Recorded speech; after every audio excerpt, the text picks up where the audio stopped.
The reason why I don't eat a whole foods plant-based diet anymore is because a lot of foods in that diet are high in histamine or are histamine liberators. Let me explain. So my food intolerances got worse after I picked up a virus in 2024 on a plane coming back from Brazil where there was a really sick passenger on the plane.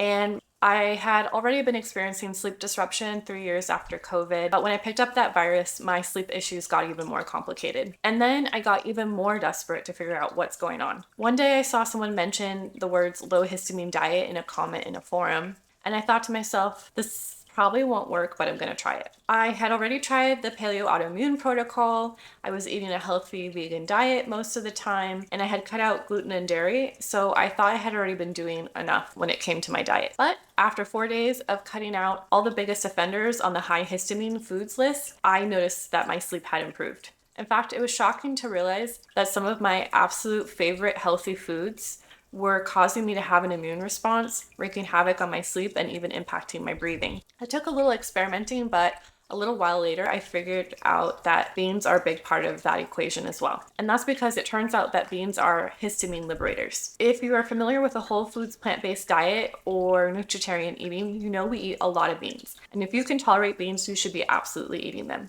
They are an amazing longevity food, a heart-healthy source of protein. They provide B vitamins, iron, magnesium, and other minerals. Not to mention they taste delicious, and with my Brazilian roots, I really miss eating them, but beans can be immune activating for some people. So follow along for part 2 and part 3, where I talk about what I've been doing to help reduce the reactivity to these foods as someone with Hashimoto's and what I'm eating now.